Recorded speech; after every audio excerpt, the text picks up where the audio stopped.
Good morning, By Faith Christian Church, and happy Mother's Day to all the mothers and again the fathers who've had to be mothers. I just want to wish everyone a safe and a happy, blessed Mother's Day. And we serve a good God, and I'm so thankful that He continues to take care of us. And as I was working on or studying for the Mother's Day message, I thought about how mothering is a hard job. And I thought about how we want to make everything just right for our kids, and we try to show them a good example, but we don't always get it right, do we? We don't always get it right. But as I was studying about the different mothers and women in the Bible, the thought came up about imperfect mothers. So how many know that even when you're imperfect, that God can still use you? So that is what our message is about today. Everybody's got a past. We do things sometimes that we should not do, but God can still use us. So that is where we're coming from today. Our topic is imperfect mothers. And with this, we'll be talking about Rahab and Tamar, and then also Sarah. And there are a lot of verses here, so I'm going to try to move through them. Some I will read, and then some I will just talk about. But the reason why I read the verses is because people, when you start talking, they always want to know, where is that in the Bible? I've never seen that. I've never heard about that. And so that is one reason why I put the scripture up, so that you can see that what I'm telling you is what the scripture says. And so we're going to move forward with our topic today on Mother's Day. Imperfect mothers. And so we're talking about Rahab, and we are in the book of Joshua, the 2nd chapter. And so what we have going on here is Joshua sending his spies to spy out the city to see what is going on, okay? And when you send spies somewhere, sometimes they run into certain situations and they might end up needing help. So that is where we are with Rahab, who was there to help them. And we know that God, He puts everybody where they're supposed to be. The spies didn't know when they got there that they would need Rahab's help, but they didn't need to know. The only thing they needed to know is that God was on their side. So we're going to keep moving, get started with our verses. Is Joshua, the 2nd chapter, 1st verse. Then Joshua secretly sent out 2 spies from the Israel camp at Acacia Grove. He instructed them, scout out the land on the other side of the Jordan River, especially around Jericho. So the 2 men set out and came to a house of a prostitute named Rahab and stayed there that night. Now, so Rahab was a prostitute. We all know what a prostitute is, right? Okay, so she wasn't a perfect woman, was she? She was a prostitute and living in a life of sin. But someone told the king of Jericho, some Israelites have come here tonight to spy out the land. And so when they came to her house, even though she was a prostitute, she allowed the spies to stay there. 3rd verse. So the king of Jericho sent orders to Rahab, bring out the men who have come into your house, for they have come here to spy out the whole land. And that's true. They came there to spy out the land. Rahab had hidden the 2 men, but she replied, yes, the men were here earlier, but I didn't know where they were from. And she's saying this, they were here, but that's not true, right? They're still there. She's hiding them. So in the 5th verse, it says, they left the town at dusk as the gates were about to close, is what she's saying. They're gone. They left. I don't know where they went. If you hurry, you can probably catch up with them. Actually, she had taken them up to the roof and hidden them beneath bundles of flax she had laid out. So the king's men went looking for the spies along the road leading to the shallow crossing of the Jordan River. And as soon as the king's men had left, the gate of Jericho was shut. And so when we think about Rahab, she had to have courage, didn't she, to hide those men. Can you imagine what would have happened if those soldiers had found those spies in her house? And so as mothers, we have to have courage. Sometimes, again, some of us have some shady stuff in our past. And just like Rahab, she wasn't perfect, but she still had courage and she still helped these men of God. And the other point that I want to bring about is that with faith, it requires action. How many know faith requires action? So we can make our mouth say anything, but sometimes we got to get up and do something in order for those things to happen. And so Rahab, she showed her faith. Even though that wasn't her God, she knew about that God, and we'll see that in some upcoming verses. And with that faith and her faith in their God and what their God could do, she took action and she hid those spies. So we got to keep going. We got to have the faith. We got to have action behind the things that we do. So in the 8th verse it says, before the spies went to sleep that night, Rahab went up on the roof to talk with them. I know the Lord has given you this land. So now she's starting to tell them about all the stories that she's heard about their God. She told them, we are all afraid of you. Everyone in the land is living in terror, for we have heard how the Lord made a dry path for you through the Red Sea when you left Egypt, and we know what you did in Cheyenne and Og, the 2 Amorite kings east of the Jordan rivers, whose people you completely destroyed. And so how many know that there are some who don't worship God, but they know about God? Yes. They've heard about God. And so that is what she's saying. And my point there for this morning is, how many know as a mom you need to know about God? Amen. How many know that when you know about God, He helps you to make it each and every day? So moms, we got to know about God. And so she's telling them about all these things that about the God, their God that they worship. How many know that we can tell so many wonderful things to people about our God? And we were talking about that in Sunday school, and it was about how do we know that God will bless us in the future. How do we know that? We know that because of the past. We know what He did for us last year and the year before that. We know what He's doing for us on today. And so God has a reputation. How many know God has a reputation?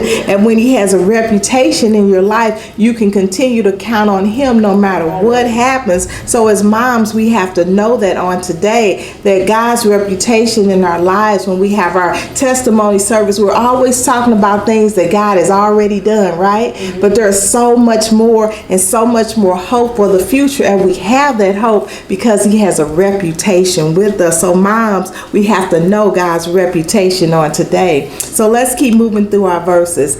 11th verse, no wonder our hearts have melted in fear. No one has the courage to fight after hearing such things. For the Lord your God is the supreme God of the heavens above and the earth below.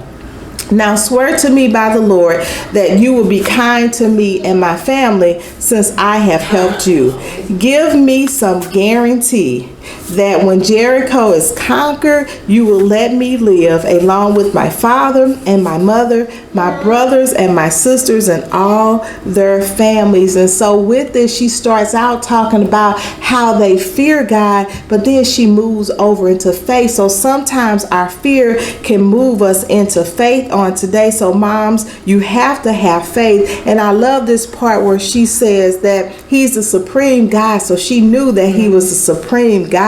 She said the God of heavens above and of the earth below. And then I love this part. She's saying, okay, well, when this is all said and done, when you all come to conquer the city of Jericho, I need a guarantee that since I helped you, you're going to help my family. And so she was protecting her family, wasn't she? And that's how it is when you are a mom. How many know the love that we have for our children? We'll protect them at any cost, even when they're wrong. And I thought about this when I used to work in schools, and something happened to a kid and they run home and they would tell their mom what the teacher did or what the principal did or what the custodian did or somebody. Their mom be the first one at the school fighting on behalf of their child. So the love that mothers have is a love of protection, and that is what we saw here. Even though Rahab was a prostitute, she had faith and she helped, and then she also showed love for her family. So a mother's love is protection on today. So let's keep moving through our verses. And what I like about this is that we started out in our responsive reading in the book of Hebrews. And so Rahab, she ended up in the book of Hebrews, even though she was a prostitute. And Hebrews 11:31 says, It is by faith that Rahab the prostitute was not destroyed when the people in her city who refused to obey God, for she had given a friendly welcome to the spies. And so even with her checkered past, her shady past, that did not prevent God from using her. So how many know God can use you on today? You don't have to worry about that junk that's in your past. God can use you on today. And your past is not going to keep you from the purpose that God has set out for you, the same way he did Rahab. And just because she knew about their God and she did what she could to help them, then God blessed her. All right, so let's keep moving. The next woman we want to talk about is Tamar. And you don't hear a lot about this woman, but this is from Genesis, the 38th chapter. And so this is about a woman taking some desperate actions in what she felt was a desperate situation. How many have ever done anything desperate? I have made some decisions that I probably shouldn't have made. Right. But you know, sometimes when our back is against the wall, we never know what we might do. And so this is Tamar, and we're going to talk about her because sometimes we make rash decisions. We don't always wait on God as we should. And so the older we get, we should learn more about that. But I can tell you what was going on here. The custom was back then that if you married a man and he passed away, then you married his brother. Mm-hmm. If his brother passed away, then you married his other brother, right? Mm-hmm. So you were always taken care of. But in this story, we're going to talk about it. Judah, who was the father, he did some shady stuff. And because he did some shady stuff, then she felt she had to take matters into her own hands. So let's talk about it. So moms, we do what we have to do, but God can still use us. So at that time, Judah left home and moved to Adullam, where he stayed with a man named Hira. There he saw a Canaanite woman, the daughter of Shaul, and he married her. When he slept with her, she became pregnant and gave birth to a son and named the boy Then she became pregnant again and gave birth to another son, and she named him Onan. And when she gave birth to a third son, she named him Shelah. At the time of Shelah's birth, they were living at Kezib. In the course of time, Judah arranged for his firstborn son. So remember, marriages were arranged back then. Not like now where you go out and pick your spouse and everything is good. It just didn't work like that. Your parents arranged a marriage for you. So Judah, he arranged for his firstborn son, to marry a young woman named Tamar. But was a wicked man in the Lord's sight. So the Lord took his life. So she marries this man. It was an arranged marriage. The word says he was a wicked man. So the Lord took his life. So a wicked man. Can you imagine? The Lord took his life. So now she's without a husband. 8th verse. Then Judah said to Er's brother Onan, "Go and marry Tamar, as our Lord requires of the brother of a man who has died." So now she marries the brother. "You must produce an heir for your brother." So she has a child, it'll be his brother's heir, not his heir. Okay? So Onan was not willing to have a child who would not be his own heir. So whenever he had intercourse with his brother's wife, he spilled the semen on the ground. This prevented her from having a child who would belong to his brother. So he didn't want to do that. He felt, if I'm going to have a baby with her, then it should be my heir. It shouldn't be my brother's heir, even though my brother was her first husband. So every time they had intercourse, he would pull out and spill his semen on the ground, and therefore she wouldn't become pregnant. All right? So the 10th verse. But the Lord considered it evil of Onan to deny a child to his dead brother. So the Lord took Onan's life too. So now 2 husbands down. First one was wicked. This one refused to follow the tradition or the custom and impregnate her. So the Lord killed him. Okay, so now 2 husbands down, all right? So then 11th verse, then Judah said to Tamar, his daughter-in-law, go back to your parents' home and remain a widow until my son Shelah is old enough to marry you. So remember, they had 3 sons. They had this younger one still left. So when he becomes of age, I'm going to have him marry you, but right now I need you to go back home. So that's what he said to her, Judah. But Judah didn't really intend to do this because he was afraid Shelah would also die like his 2 brothers. So Judah was playing a prank on her, right? He's saying, you go back home. When my boy is old enough, he will marry you. But he really didn't mean that. He was just really trying to get her out the way and send her back home. So Tamar went back to live in her father's house. She's waiting on this boy to grow up so she can get her 3rd husband.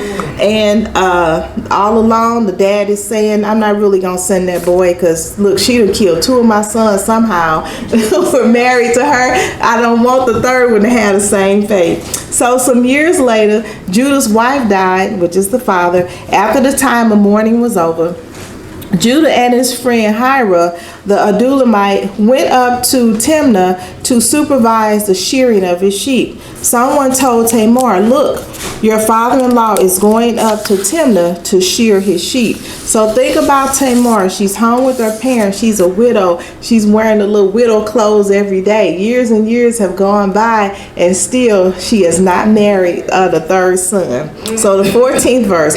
So Tamar was aware that Shelah had grown up, but no arrangement had been made for her to come and marry him. So she's waiting. She's like, this boy is of age. I'm supposed to marry him. No arrangement. Nothing has happened. So she changed out of her widow clothes, and she heard that Judah was coming to town. So she changed out of her widow clothing and covered herself with a veil to disguise herself. Then she sat beside the road at the entrance to the village of Enam, which is on the road to Timnah. Judah noticed her and thought she was a prostitute. So here we go again with a prostitute, since she had covered her face. And so she's there. She knows her father-in-law is coming by. She knows he did not arrange a marriage. She knows that she's a widow, so she's taking things into her own hands. So she takes off these widow clothes. I don't know how prostitutes dress, but I guess it was a dress where you would know that they were a prostitute. She put a veil over her face so he didn't realize that it was his daughter-in-law, Tamar. All right, let's keep going. So she took matters into her own hands. That seems kind of drastic, doesn't it? That you would dress up and pretend to be a prostitute. And so with that, sometimes moms do drastic things. Sometimes women do drastic things, but how many know that God can still use you? That God can forgive you and you can move on and be used. So let's keep going to 16th verse. So he stopped and propositioned her. How many knew he was going to do that? She hoped that he would, right? Let me have sex with you, he said, not realizing that she was his own daughter-in-law. How much will you pay to have sex with me? Is the question she asked him. Tamar asked. I'll send you a young goat for my flock, Judah promised. But what will you give me to guarantee that you will send the goat?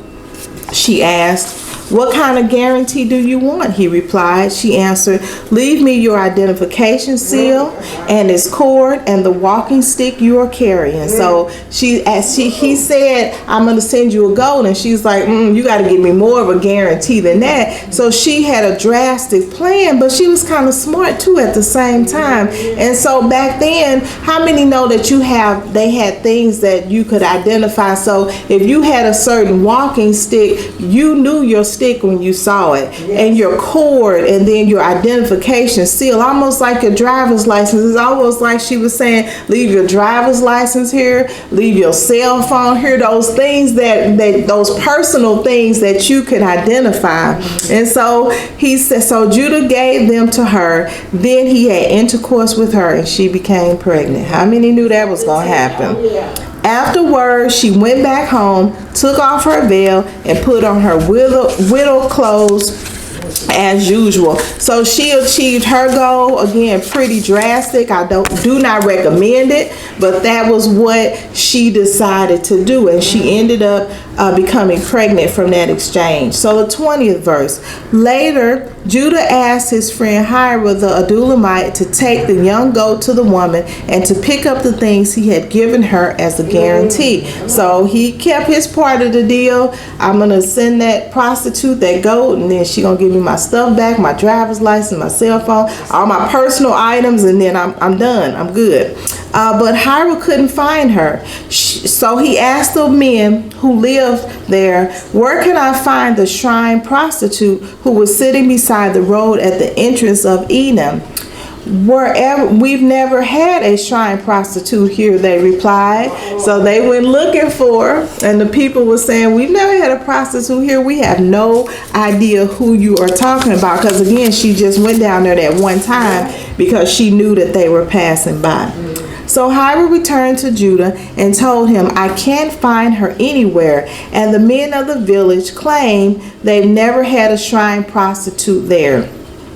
Then let her keep the things I gave her, Judah said. I sent the young goat as we agreed, but you can't find her. We'd be the laughing stock of the village if we went back again to look for her. So again, no prostitute. She's got my stuff. Let's just leave it alone, because now we're going to sweep it under the carpet, right? Nobody will know I was with a prostitute. Just let her keep the stuff. We cannot find her. We don't want that to get out in the public.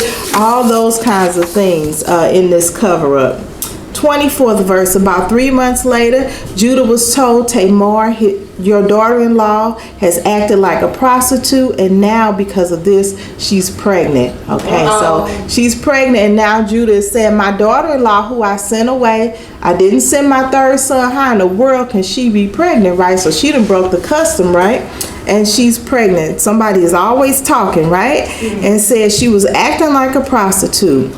Bring her out and let her be burned. Okay, so that was the custom. Now Judah is trying to bring her out. She's pregnant. You shouldn't be pregnant. You and my family. How in the world could you be pregnant, is what he's saying. So you're going to have to come out and we're going to burn you, Judah demanded. But as they were taking her out to kill her, she sent this message to her father-in-law.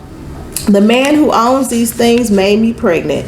Look closely. Whose seal and cord and walking stick are these? Okay, so she's getting ready to blow it up, right? Expose him, right? This is like the National Enquirer, right?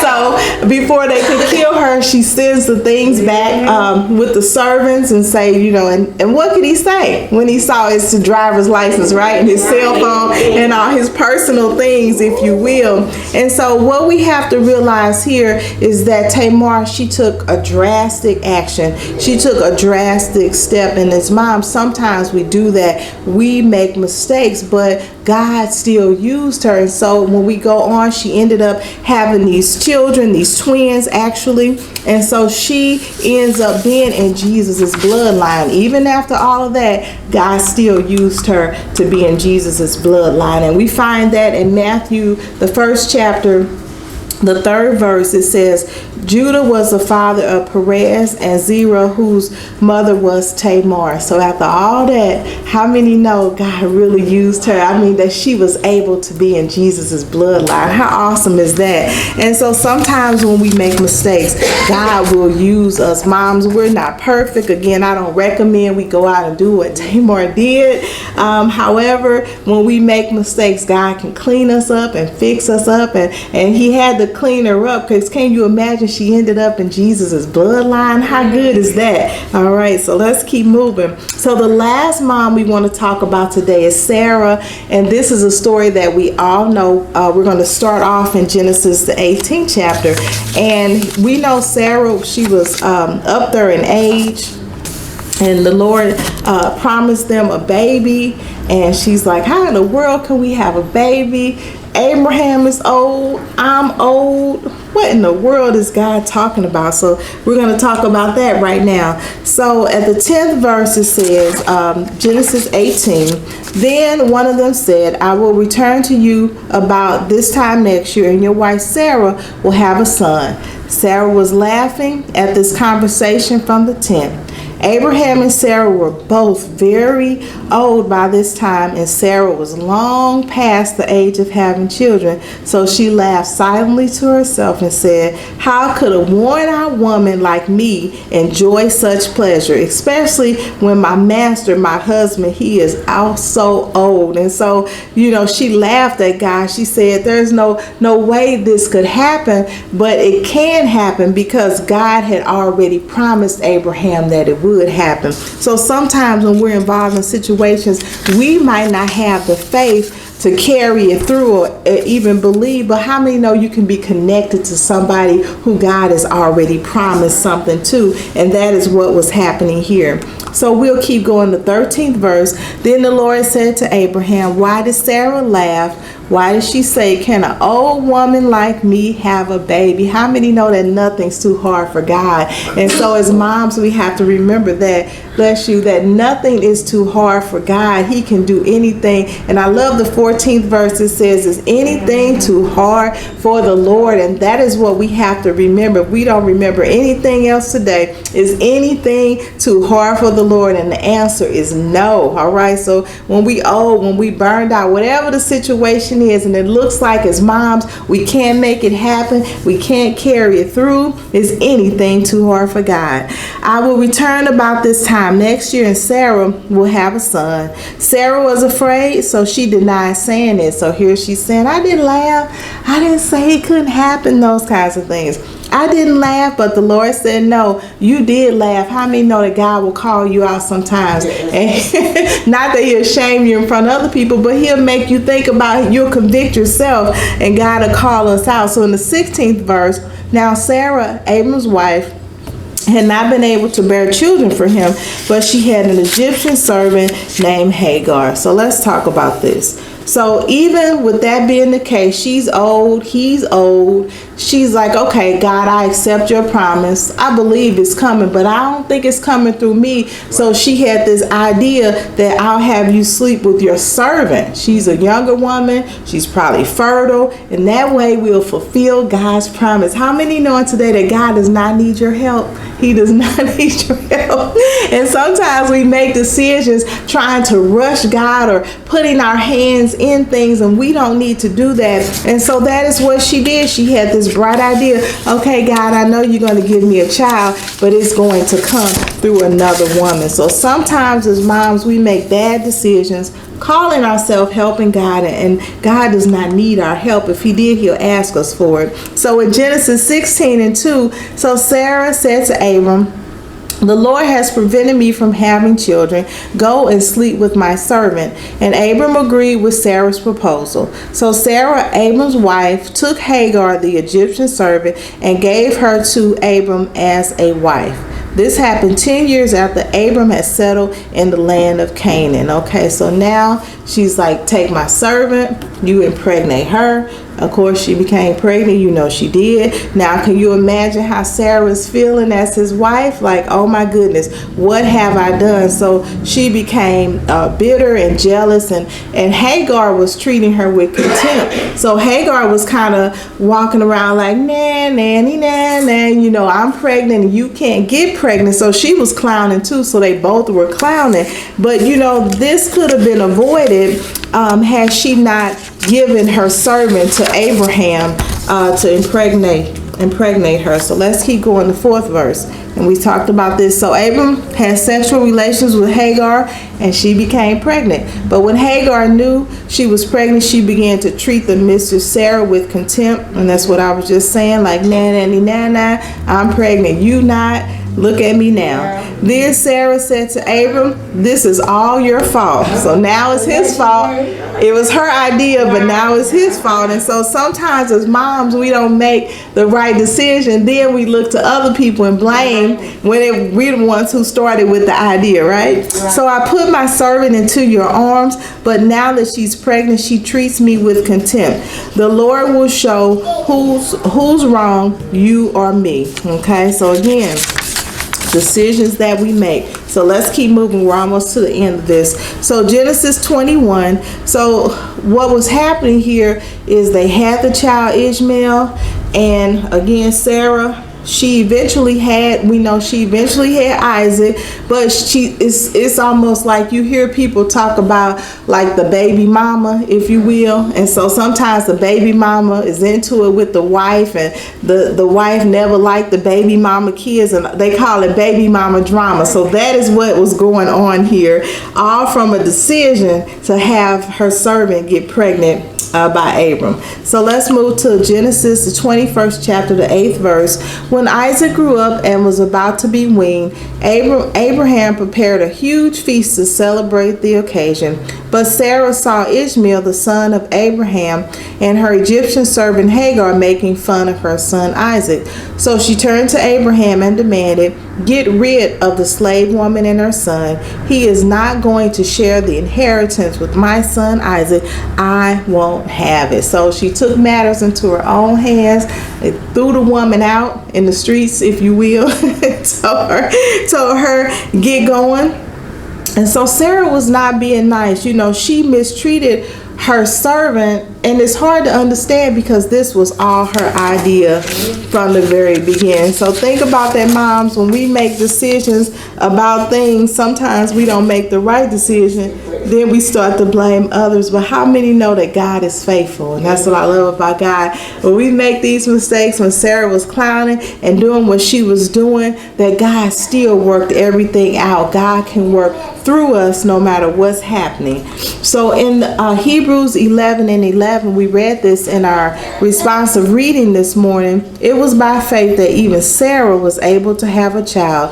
Though she was barren and was too old, she believed that God would keep his promise. And so even with that and her putting her hands in it and making it messy, she still knew that God could keep his promise. And so as she's around her clowning, this baby mama drama, with her being selfish and jealous and even being cruel and driving Ishmael and his mother out, that God never gave up on her. How many know that God won't give up on you on today? And that's one of the messages that I want to leave with you on today, is that God will not give up on you. We talked about 3 women with shady pasts, making bad decisions, bad attitudes, just doing all kinds of stuff, but they still ended up finding favor with God. God still ended up blessing them anyway, and that's what the title is, Imperfect Moms, because there are no perfect people, but God can still use you. So let's move to our points for today as we close our lesson. The first point is you don't have to be perfect for God to use you. So as we spend so much time trying to be the perfect mom, and I think about like all the stuff my mom did for us growing up, I just don't know how she did it, all the cooking and cleaning and washing, and she still had a job and all that. Like I can't even get 25% of that stuff done as a mom, but she did it. But I'm just so thankful for his word that you don't have to be perfect for God to use you. You don't have to have everything just right for God to use you. So that's a saving grace for me. And then the next point is that moms have to know about God to live by faith. And that is what we were talking about in the very first part with Rahab. She knew about their God, even though she wasn't from the same place they were from. So we have to know about God, and we have to live by faith. And even when we make the wrong decisions, we have to know what his word says. Is in Hebrews 11 chapter, these women that we looked at, they did questionable things, but God still blessed them anyway. So we have to know about him, and we have to know that he will bring us out and he will carry us through. And then the next point for today, moms, is that faith requires action.